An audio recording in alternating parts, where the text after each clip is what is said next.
I see things and know things about the worship service that you guys don't see or know a lot of the time unless I tell you. And I've done this in the past, and I'm going to do it again. I'm just going to tell you right now, God's had a hand in what's been happening in the service today. Already I see that. The very opening song, the way I had requested that song quite a while back, I said, hey, I'd love for you to sing this song in our church. I think people, once they get to know it, really enjoy singing step by step. Didn't know Josh was going to sing that today, but it goes right along. Some of the words of it goes right along with today's message. I didn't speak to him about this special, and the fact that I was going to read Isaiah 53, right? For communion, and you see how this all tied together. And I believe God's had a hand in that. He's present in our service. I believe He's had a hand in that. And again, it's what I call God incidences. So I'm looking forward to, I think, what God's going to do with this message this morning in our hearts and minds. I Googled this week sports failures and found this interesting article on the Runner's World website where they had like 30 of the greatest sports failures of all time, and they had all these sports failures. And as I'm watching them and looking at them, reading them, I'm thinking, yeah, I remember that. One of my, I think it was Stanford. I don't remember for sure because I didn't actually write this down, but I think it was Stanford. I think it was a Stanford football game. I may be wrong, and if there's a Stanford fan who catches us on the internet, I'm sorry if I'm wrong. But on that particular, they call it the play. That's all they call it in sports world these days. It's labeled the play. But there was a football game in which, what happens at the very end of the game, the school's team thought they had won, and the pep band rushes out onto the field. But the reality is there was still a little bit of time on the clock, and the opposing team had the football. And while the pep band was out there mixing around the field, a team member from the opposing team ends up scoring the winning touchdown. I saw how Mark Martin was leading in a NASCAR race. And it got down to the last lap of the race, and the yellow caution flag went up, and he thought that he had to pull off. And he pulled into the pit. In the meantime, a car behind him finished the lap and won the race. A lot of these things are out there. I was amazed at the number of people who, their sports failure was that they celebrated too soon. Constantly, that was the theme of so many of the sports failures. It's like a bicyclist is getting ready to cross the end, and he raises his arms up in the air in victory and kind of does this thing and stands on the pedals, and in the meantime, the guy behind him passes him and wins. I saw several things like that. Well, messing up in sports and not finishing well in sports, it's embarrassing for sure. But, in the scope of eternity, it's not that big of a deal. But messing up in life when it comes to spiritual things, that's a big deal. Because that is more than embarrassing. That results in an eternity without God. We've been looking in Hebrews chapter 11 together, and we're going to continue our look there this morning.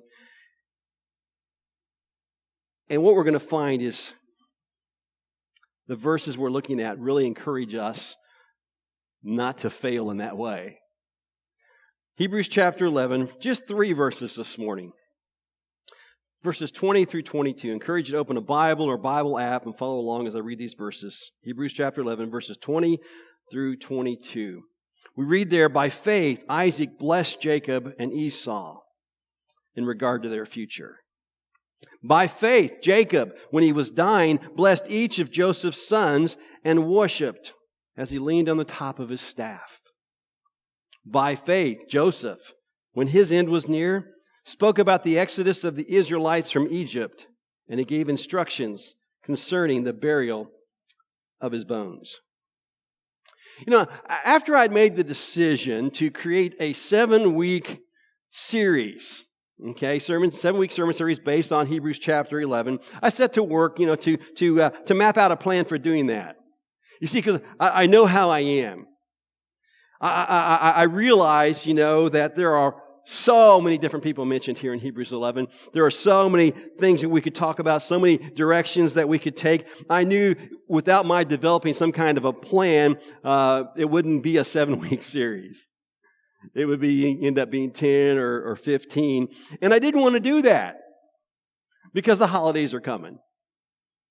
Little FYI, little heads up, 32 days to Thanksgiving, 62 days to Christmas, if you're counting. But I thought, hey, the holidays are going to be here. And I don't want to be, preaching on this during the time of the holidays. I mean, at Christmas time, I think, personally, I'd rather be thinking about and preaching about Bethlehem than Barak, I'd rather we hear a sermon about Herod and the wise men than Samuel and the prophets, who are mentioned in Hebrews 11. So I started mapping out this plan. How am I going to do this? And as I was mapping out the plan and kind of going back and forth and reading and rereading Hebrews chapter 11, something struck me as unusual. I noticed that the writer of Hebrews sandwiched these 3 short verses that we're looking at today, in which he very briefly mentions, Isaac, Jacob, and Joseph, between several verses that he wrote about Abraham to precede these verses, and several verses he wrote about Moses after these verses. Now, a part of me thought, well, that's probably not that big a deal, really, because, the Jews hold both Abraham and Moses in much higher esteem than they hold Isaac and Jacob and Joseph. But then I noticed something else. Not only does the writer say less about these men, but I noticed he did not mention the things about these men that we would expect him to mention. I mean, from the very start, as you're reading through the book of Hebrews, or this chapter of Hebrews, chapter 11, the writer writes what you would expect him to write. Back in verse 4, he writes what we would expect him to write about Abel. How Abel gave, an acceptable offering to God. Then in verses 5 and 6, he writes what we would expect him to write about Enoch. About how Enoch was taken by God and how he didn't experience death in the usual way, Then in verse 7, he writes what we'd expect him to write about Noah. How Noah built an ark. And then in verses 8 through 19, when his focus is upon Abraham, he calls our attention to the things in Abraham's story we would expect him to call attention to. His leaving, not knowing where he's going, his preparing to offer his son Isaac as a sacrifice. We find him from the very start doing those kinds of things, writing the things we'd expect him to write about. In the verses that follow today's verses, he brings up the story of Moses. And the writer writes the things about Moses and his story that we'd expect him to bring up. But what I noticed was that the author doesn't bring up what we would expect him to bring up when it comes to his mentioning of Isaac and Jacob and Joseph. I mean, as for Isaac, there's no mention here of Isaac's favoring his son Esau over his son Jacob. There's no mention about how he lied about his wife being his sister.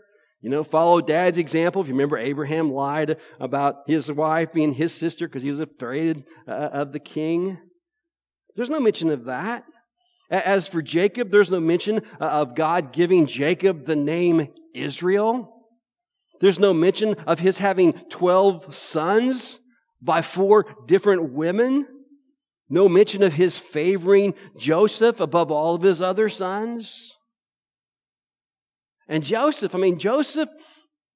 he's got this incredible story. How he was sold into slavery by his own brothers. And how, in spite of all the things that seemed to be working against him, he rose to power in Egypt. He became second in power only to Pharaoh. Joseph, you recall that? He had this God-given ability to interpret dreams. Joseph, through his wise administration, provided the oversight that kept Egypt and surrounding countries from starving to death during a time of famine. And not only that, when you look at Joseph's story, you see this incredible example of kindness and grace when he willingly forgave his brothers of their selling him into slavery. I mean, Joseph spearheaded his broken families getting back together. But the writer of Hebrews says nothing of those things that we would expect him to say about these men. Instead of the things those men are best known for, the writer here of Hebrews chapter 11, he writes only about Isaac's blessing Jacob and Esau, and Jacob's blessing Joseph's sons, and Joseph's giving instructions concerning his bones. Well, friends, the story of Isaac blessing Jacob and Esau, you can find that in Genesis chapter 27 and 28. The story of Jacob blessing Joseph's sons, that's found in Genesis chapter 48. The story of Joseph asking for his bones to be taken out of Egypt and back to and buried back in the promised land of Canaan. You can find that story in Genesis chapter 50. And if you were to take time, like I did this last week, to kind of just look over those stories, what you'd find is that the writer of Hebrews is basically doing, what you find is he's done this. He's called our attention. Of all the things in their lives that took place, he simply calls our attention to the very last things that these men did before they died.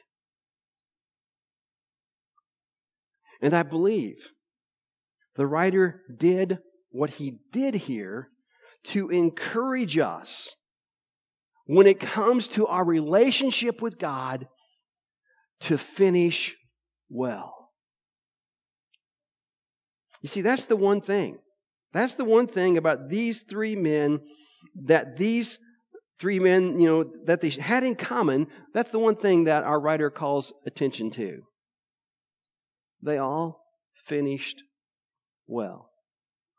You see, the fact is that the paths of life these three men traveled, the things these guys experienced in life, they were very, very different. I mean, a couple of these guys, Isaac, Jacob, they lived their lives out in tents. Joseph lived most of his life probably in a palace or a very, very elaborate home. Isaac, Jacob, they never experienced slavery or any prison time. Joseph did. Isaac, man, he nearly died at the hands of his father as a human sacrifice. The others never dealt with that. Joseph went through his early years as his father's most favorite son. Jacob, on the other hand, went through his early years of life as the least favored son. I mean, for sure, the life paths and experience of these men were very, very different. And so were their personalities, I think. Isaac, as you read his story in the Scriptures, he seems to come across, I think, as just a pretty down-to-earth, ordinary Joe. Jacob, on the other hand, man, he comes across as the guy that you do not want to do business with, because he's sneaky and he's tricky. Joseph, I think, as you read his story, he just seems to be held up as this awesome example of what it means to live life as a faithful believer. I mean, you got different paths and different experiences. You got different personalities. But you see, before their lives came to an end, they all shared the same faith. And therefore, they all shared the same future. These men, I think, are included in this list that we find in Hebrews chapter 11 because, like the others, they came to believe that God is a God who keeps His promises. And that's what the Hebrew writer wants for us. Now, there are a lot of life lessons and applications that I can see for us in these three small verses. First, I see in these verses an encouragement for parents. Parents and those hoping to someday be a parent. These verses encourage us to be intentional about our sharing our faith in God with our children. Understand, there is intentionality here in Isaac's blessing Jacob and Esau. And there's intentionality here in Jacob's blessing Joseph's sons, his grandsons. I did a little reading this week, a little research about what's involved in the Jewish practice of blessing one's children and grandchildren. And what I came to realize is there's a whole lot more to this than meets the eye. I mean, it just seems like, he blessed him, and you think, well, what he maybe put his hand on their head and said just a couple of words and prayed over them. There's a whole lot more going on here than just this, just simply saying a few words over the kids. Some of the stuff that was taking place here was legal. Particularly when it comes to what they call the inheritance blessing, which is what you would basically have taking place in all of these blessings that are mentioned here. The inheritance blessing was basically, it served kind of like a will does today. The reading of a will, actually. In the reading of a will, the family gets to find out who gets what. And in the inheritance blessing, the usual practice was that the individual who was near death would divide his property, his possessions, his wealth among those living. Now, it involved more than that, though. The blessing, as the Jewish people practice it, included the hopes and dreams of the dying individual being shared. The hopes and dreams he had for the children and the grandchildren he was blessing, those were shared during this time of, you could say, official blessing. In particular, it always included his hopes and desire that his children and grandchildren would put their hope and trust in God. These verses encourage parents, those hoping to be parents. And I think, yes, because we see there's an example here of it, it even encourages grandparents to be intentional about sharing their faith in God with their children and with their grandchildren. Now, of course, a person's efforts to share his or her faith with their family, it doesn't have to end with their grandchildren or children and grandchildren. It can go far beyond that. We're all encouraged to share our faith with everyone that we can. But the Bible encourages us, I believe, to start at home. Start with our family. For the record, by the way, these guys weren't perfect parents. I always love it when I see a young couple because I know what it's like. I was there one time. When you get young couples starting out with their first baby, and they have all these grandiose ideas of how they're going to raise their kid right. They're going to be the perfect parent. They're going to do everything just right, and their kid's going to come out being the best kid ever. Then what happens is life, and they realize, you know what? They unless they live in some kind of unreal world, they come to a reality check and they realize, I'm not a perfect parent. Perfect parents do not exist. These guys were not perfect parents. I mean, gosh, you look at some of the things that they did. The Bible tells us Isaac loved Esau more than he loved Jacob. Favoritism in parenting is not a good thing, folks. And the Bible is very clear about it. Isaac loved Jacob, or loved Esau more than he loved Jacob. And it tells us why. Get this, because of all things, it's food. I'm not kidding. It's food. Esau, the Bible lets us know, he was an outdoorsy type, while Jacob was more of your indoorsy type. Esau was your man's man, and Jacob was mama's boy. Esau was a hunter. Jacob wasn't. He was a chef. And the Bible tells us that Isaac loved Esau more than he loved Jacob because, get this, Isaac had a taste for game. He loved it when Esau went out and shot something with his bow and arrow and then brought it back and made a stew or cooked it over the fire and gave it to him.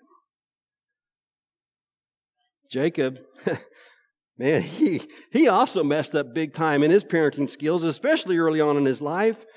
Jacob, like Isaac, he played favorites.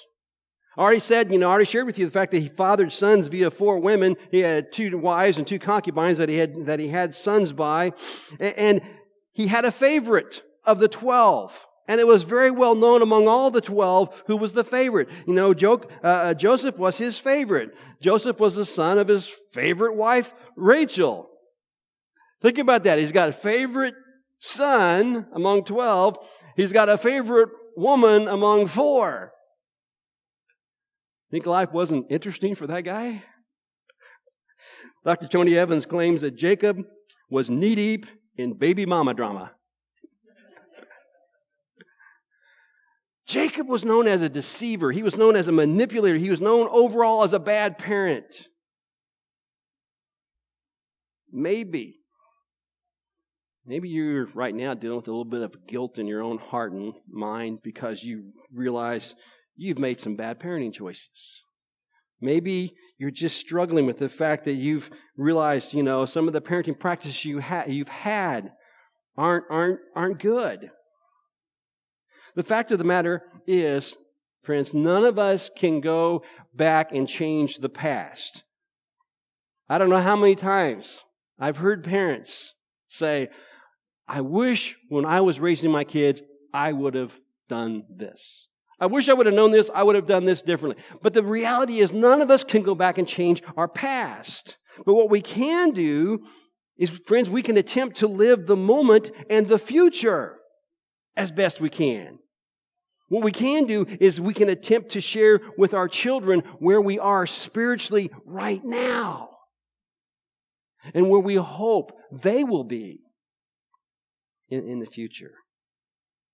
Now, secondly, I see in these verses that we've read this morning an encouragement for the older ones among us to draw nearer to God as we draw nearer to God. Draw nearer to God as we draw nearer to God.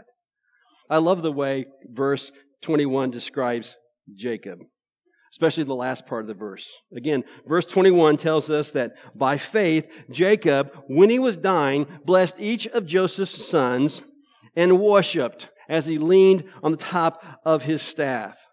I love that. Jacob worshipped as he leaned on the top of his staff. You know why he leaned on the top of his staff? Jacob leaned on the top of his staff because he was old. And he was weak and he was dying.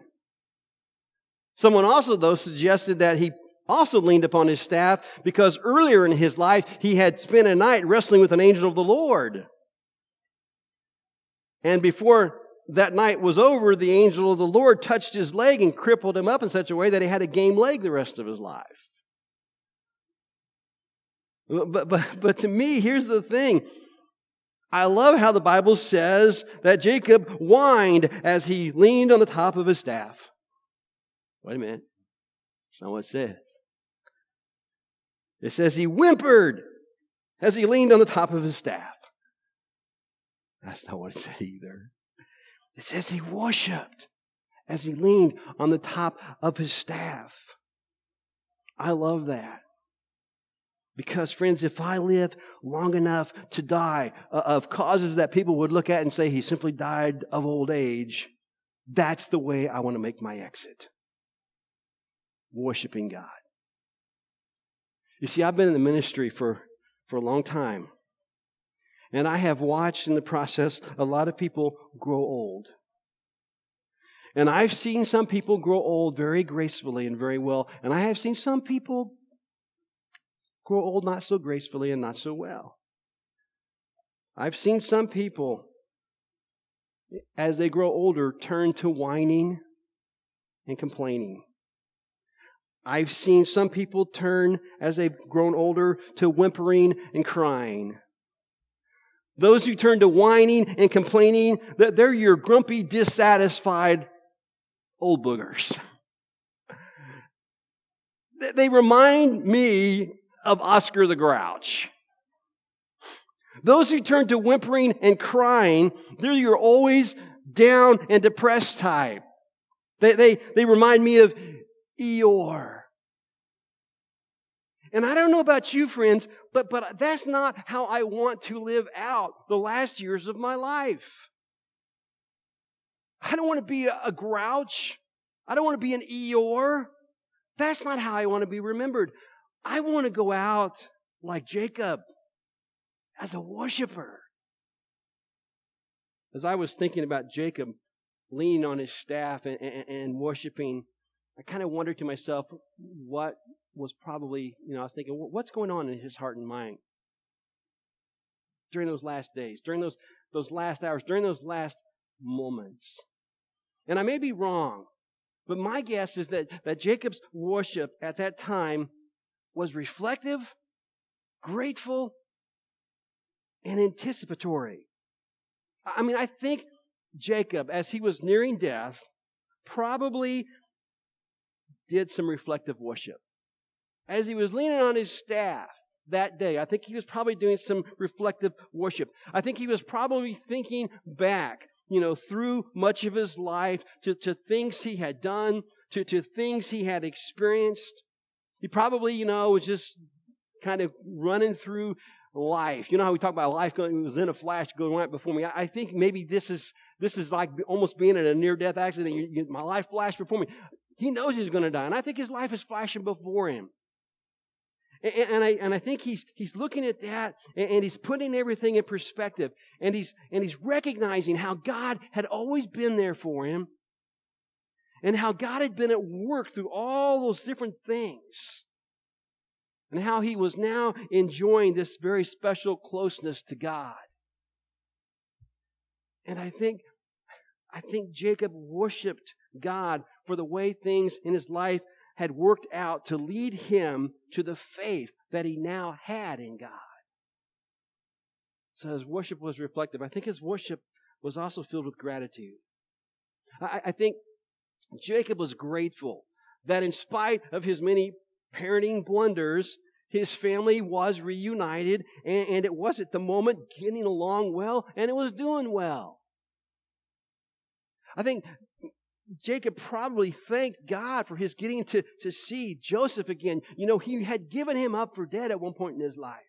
Had spent years mourning his loss. And I think as he's leaning on his staff, he's probably thanking God once again that he got to see Joseph. But not only did he get to see Joseph, I think he was thanking God that he got to live long enough to see his grandsons that were born to him by Joseph. But most of all, I think Jacob was grateful for what he believed the future held for him. And so I think at that moment when he's leaning on his staff there, I think his worship was anticipatory. I think Joseph is thinking about his future. He's recognizing in his heart and mind that he's not afraid. He realizes, I'm really not afraid. I'm not afraid to die. Because he believes. He believes that there's a life to be lived after this life is over. That there's something on the other side of the grave for him. And I believe he believed as he was standing there and leaning on his staff and thinking and worshiping God that next life that he was about to enter would be infinitely better than the life he's lived.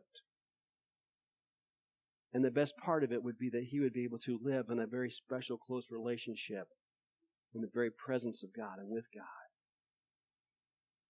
I was thinking about this, and I got to thinking about it, and I imagine Jacob standing there, leaning on his staff. I kind of just, in my mind, I kind of pictured him physically looking like the aged wizard Professor Dumbledore of Harry Potter fame. But I imagined him at the same time inwardly growing each moment more and more like Tigger from Winnie the Pooh fame. Y'all know Tigger, right? From Winnie the Pooh, the tiger that bounces on his tail. You know what I'm talking about, right? Tigger's always full of excitement. He's always got all this energy. Unlike his counterpart, Eeyore, who lets everything bring him down. Tigger, everything, doesn't faze him at all. There's nothing that gets him down. He's always up. And Tigger, I think, he's always ready for the next thing to come along. And whatever it is, whenever it's mentioned, he's always excited about it. He always anticipates it's going to be great. And I think that that's the kind of inner transformation that was taking place in the heart and the mind of Jacob as he stood there worshiping God, as he leaned on his staff. The Apostle Paul talked about that kind of inner transformation happening in him as he was growing older, and he was becoming more and more aware of the fact that his body was losing health and energy and strength.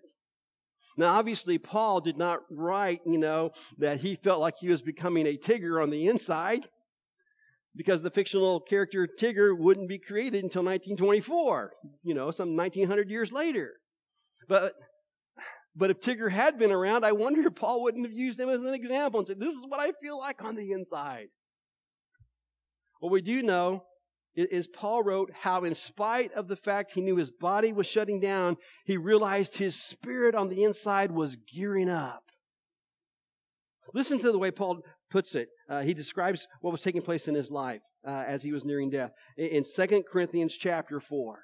2 Corinthians chapter 4, verses 16 and 17. Paul writes this. He says, therefore we do not lose heart. Though outwardly we are wasting away, inwardly we are being renewed day by day. And he says, for our light and momentary troubles are achieving for us an eternal glory that far outweighs them all. Now, obviously, we don't have to, and we really shouldn't wait until we've grown old and nowhere near death before we draw near to God. Because the reality is none of us knows when our time on earth is going to end. And so that brings me to a third encouragement that I find today's verses giving us. It's the encouragement for us to put our faith in Jesus Christ and keep it there so that we finish well. Of all the things that Joseph did during his life, the writer of Hebrews here, he only mentions that as he was dying, Joseph gave instructions concerning his bones. Joseph's instructions were that the people of Israel take his bones back with them and bury them in the promised land when they got there. You see, Joseph gave those instructions because he believed that at some time in the future, God would in fact fulfill his promise to give the land of Canaan to the descendants of Abraham. Now, knowing Joseph's story and how he was sold into slavery and eventually rose to power in Egypt, and then thinking about his final request. Very few people I know spend the bulk of their life in one location and want to be buried in some place they were at just a few years of their life. Knowing his story, knowing all of this, I just got to thinking, Joseph does this for a reason. He wants in his dying moments, I think, to do a couple of things. I think, first and foremost, he wanted to use his dying moments to make a final statement about his personal faith. And the fact that he, even though he had been in Egypt all those years, that he believed in and trusted in the same God that his forefathers believed in and trusted in. And I think, in these dying moments, Joseph wanted to make the most of the opportunity. Words Paul would write later in the New Testament. Joseph wanted to encourage his family to keep their faith in God and keep their hope in God's promises alive. I think Joseph was encouraging his family not to forsake their heritage and not to allow themselves simply to become assimilated into Egypt and the Egyptian culture. I think I think his request here to have his bones taken back to Canaan was his way of saying to everybody, Look, in spite of everything that's happened to me, both the bad and the good, I have not lost sight of what God wants for the children of Abraham. I've not lost sight of the promises God has made to the children of Abraham, and I don't want you to lose sight of those things either. You know, for a guy who was taken to Canaan at age 17 and who lived the rest of his life in Egypt, was taken from Canaan at age 17, lives the rest of his life in Egypt, and he makes this request when he's 110 years old. To me, that speaks of his having this incredible faith. Faith was defined for us back in verse 1 as confidence in what we hope for and assurance about what we do not see. And in verse 13 we read, all of these people were still living by faith when they died. They did not receive the things promised. They only saw them and welcomed them from a distance, admitting that they were foreigners and strangers on earth. Friends, those verses, they describe Joseph. And I believe the writer of Hebrews, in writing this book for us, hopes that those verses will describe us. That's my hope for us too. And those verses will describe us, friends. They will describe us. No matter how different our life paths have been or will be, no matter how different our life experiences have been or will be, those verses will describe us. If we come to believe what the Bible says about God and how He loves us and how He sent Jesus Christ to die for our sins, those verses will describe us. If after we have come to believe those things about Jesus, we live the rest of our lives in line with that faith. You see, the encouragement of Hebrews chapter 11 isn't so much about how you and I come to our faith in Christ. It's that once we get there, we keep our faith in Him alive, so that we will share in the same future that these Old Testament giants of the faith now share. I'm going to ask the worship team to return to the stage.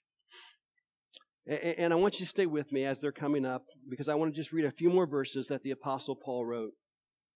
These verses are found in 2 Timothy chapter 4, verses 6 through 8. 2 Timothy chapter 4, verses 6 through 8. And while they sound very different, they offer us the same encouragement Hebrews 11 does for you and I to finish well. In 2 Timothy chapter 4, Paul wrote this, for I am already being poured out like a drink offering, and the time for my departure is near. He's speaking about the fact, I know I'm getting close to death. And listen to what he writes. Verse 7, he says, I have fought the good fight, I have finished the race, and I have kept the faith.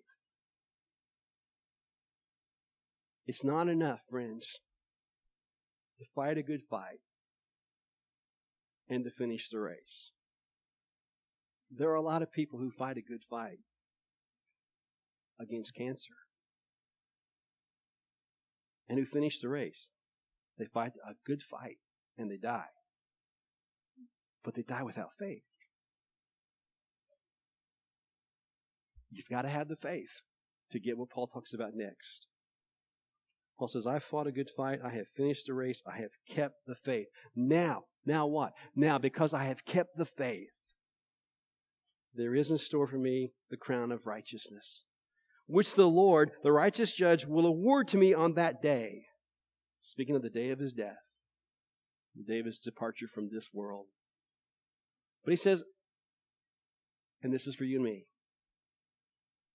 He'll do that, but not only for me, but also for all who have longed for His appearing.